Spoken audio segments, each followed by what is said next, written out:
Das, how you going? Good. No, it's been good. I think I had a very good feedback from the consultants as well as the project managers. Some of them have started implementing it. Sure. See some positive outcome in there.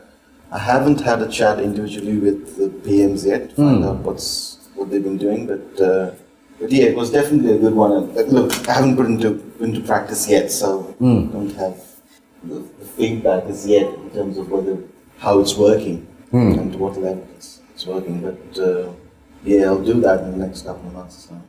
So in the next couple of months, you're going to be bringing people around the vision and the outcome? The mission and the values and all that. Of each project. Cool. We'll do an example today to get some clarity around how to do that really well. Would that be useful for you guys?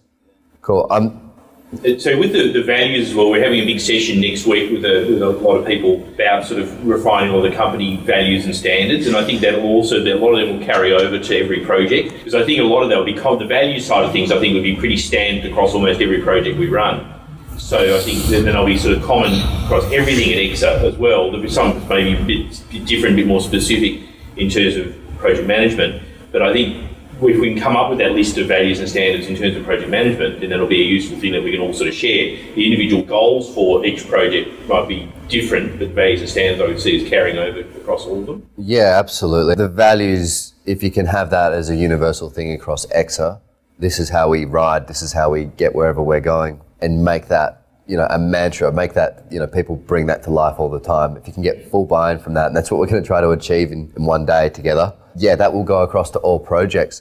What we need to look at today is how do you bring the vision of a project to life with people through language, and those values will come across and apply. Are you guys, everyone's coming along to this day that we're having? Okay, great. Can I just ask, sorry, I'm not sure how to phrase this properly, but obviously we're talking, as project leadership and getting your team inspired and everyone having a personal stake.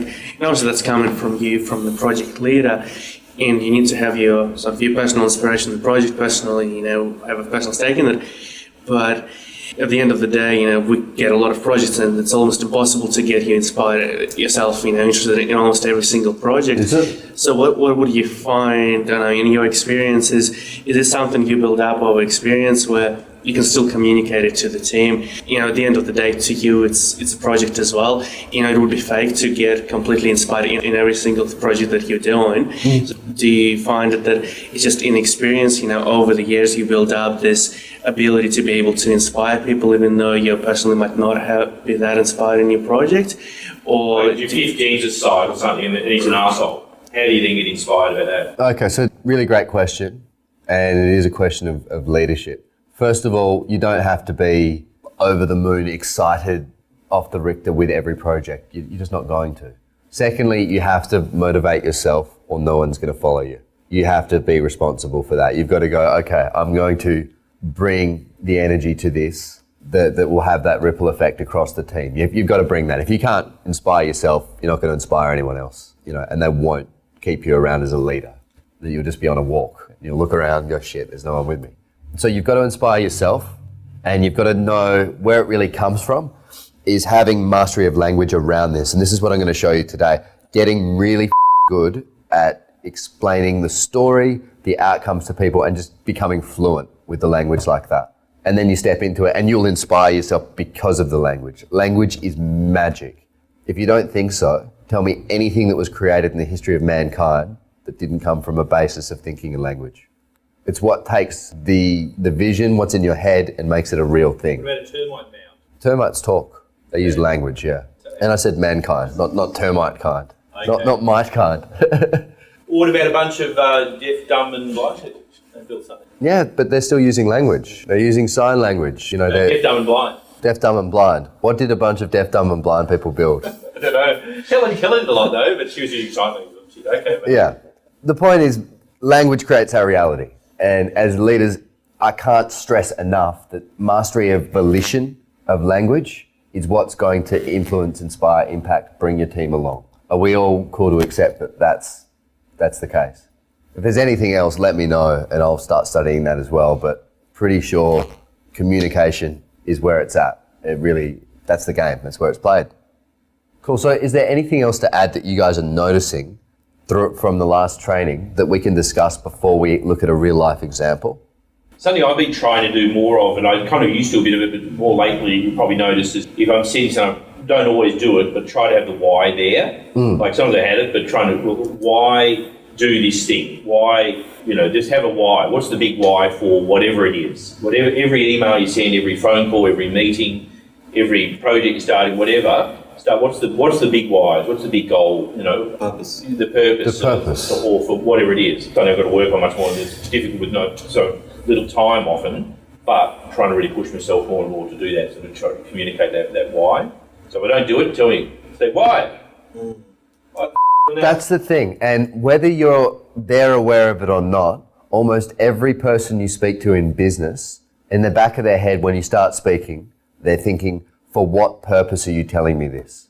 For what purpose are we having this conversation? What is the purpose? It's about outcomes and actions, always, yeah? So if you start with that, like we did today, the purpose of today is 1, 2, 3. These are the outcomes. Who do we need to be to bring that to life? So what are the standards and expectations? We started the day with that. If you start conversations with that, your productivity just goes up, and people go, every time I talk to this person, we get a lot of stuff done because you always start with the purpose.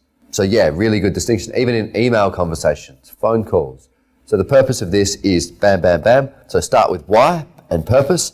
What we're going to cover is 1, 2, 3.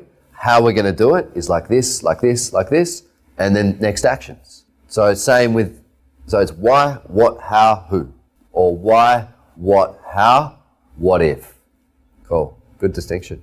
All right, so you guys ready to get into a real example so I can help you build language around how to do this? What about a real boring one?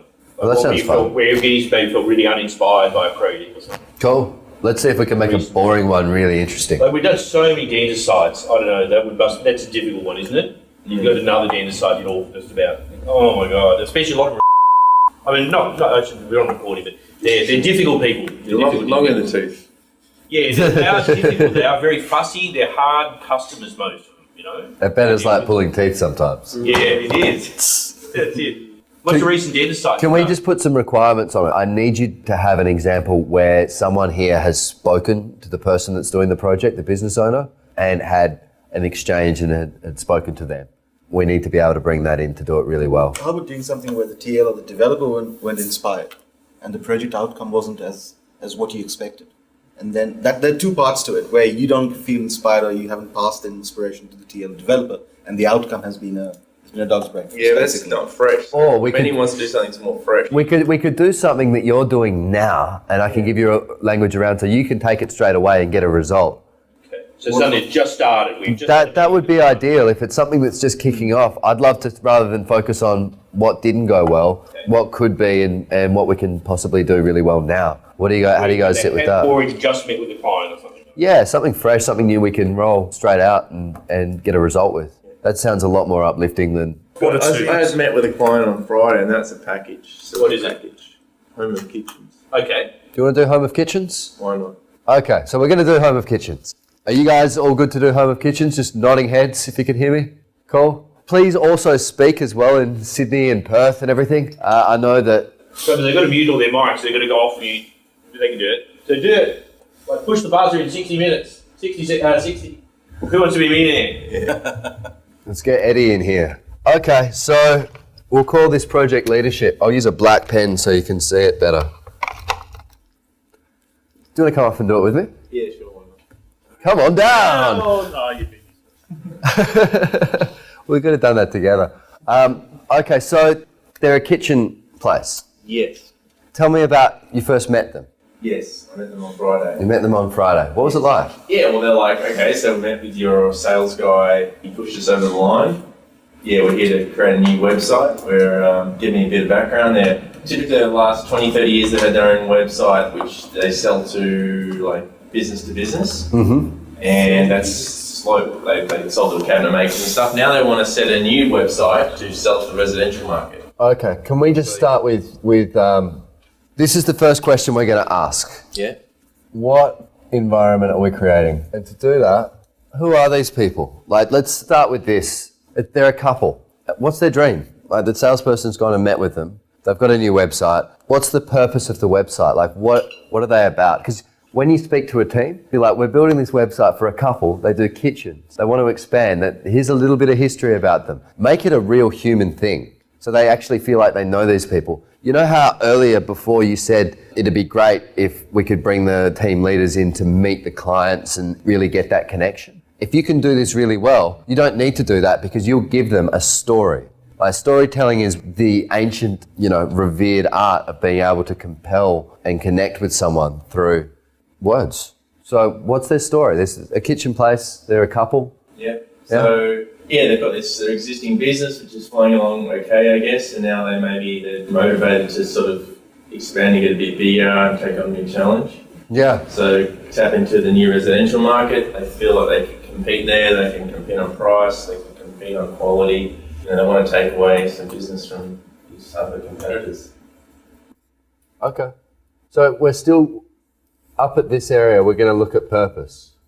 So far we can say, you can have your team. And looking at this is project leadership. You'll have the team there very much like this, and you're going to speak to them before anything about what the purpose of what they're doing is. So this is our client. Their names are, what are their names?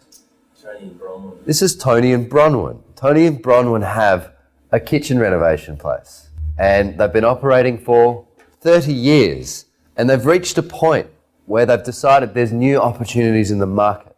They can grow and expand. They have, the ability and potential to really grow their business into A leading kitchen renovation design centre. Yeah, and to a leader in their field, because they've been doing this for 30 years and they've decided that it's time to take it to the next level. So they've contacted us. So can you see how that's a little more inspiring than, so there's this kitchen place that needs a bloody website. Yeah. So you're starting to tell a story around the purpose of what you're doing. Can I get nodding heads and feedback if this is cool? One thing I'd like to see there too is maybe a bit more specific there. You've got to expand into new markets and growth. And I just noted down early on a question I think the sales guy should be asking, and the PMs can reiterate that when they meet the client. What's your big dream for the business? Absolutely. You said your goal for the next year is to to expand in new markets, maybe get a few customers in the west of Melbourne or in Sydney or whatever that you haven't had before. But what's the big dream for the business? Get that out of them, and then tell that back to the, so we're getting that at each stage. The salesperson's getting it, you're getting it, you relay it to the clients, and then it's specific, measurable, achievable, realistic, and tangible. The smart system of goals. That's spot on. You've got to be able to explain where they're going, because you're taking them there with this. Absolutely. And the good news is, with all of your sales reps, I'm training them to have this conversation.